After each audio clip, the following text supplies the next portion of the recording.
យកមកប្រគប់អីអញ្ចឹងទៅដល់ឥឡូវហ្នឹងលុយហ្នឹងក៏សងគាត់ឲ្យដែរដោយសារមួយរយៈពេលដែលខ្ញុំទិញផ្ទះហ្នឹងគឺខ្ញុំសប្បាយចិត្តខ្ញុំខំប្រឹងរកលុយប៉ុន្តែមកដល់ឥឡូវហ្នឹង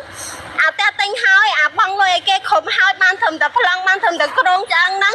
អាលុយក៏ឲ្យមកហើយដែរប៉ុន្តែវាអត់បានផ្ទះហើយឥឡូវហ្នឹងការងារក៏ខ្ញុំទៅមករួចដែរខ្ញុំនៅគៀងនៅហ្នឹងបងខ្ញុំបាច់ចិត្តរងថ្ងៃយកខ្ញុំដែរលុយឯងបងដល់អញ្ចឹងឥឡូវខ្ញុំធ្វើម៉េចឥឡូវនេះខ្ញុំសួរឲ្យពួកខ្ញុំធ្វើម៉េច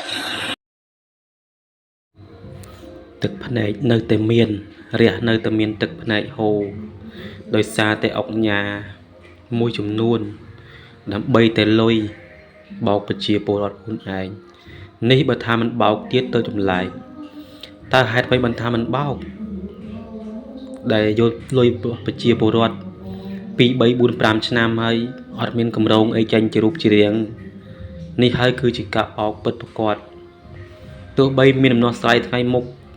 ក៏ទឹកភ្នែករះយំអស់មិនចេះតិចដែរនេះពួកគាត់ចេញមកធ្វើបាតកម្មបើសិនជាពួកគាត់អត់ចេញមកធ្វើបាតកម្ម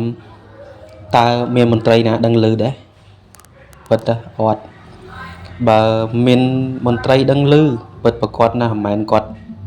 ទុកឲ្យមានដំណោះមានការតវ៉ារហូតមកដល់សពថ្ងៃទេគឺគ្មាន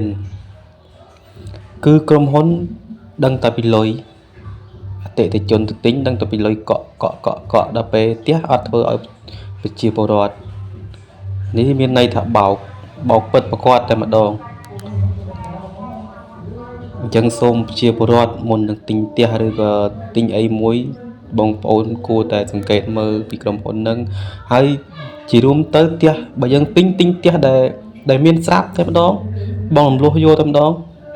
កាន់សោចូលនៅបងប្រមាណភាគរយបានប្រមាណភាគរយទៅកុំទៅទិញអាផ្ទះមិនតាន់ឃើញជារូបជារាងយកលុយទៅដាក់អត់បានផលវិញអញ្ចឹង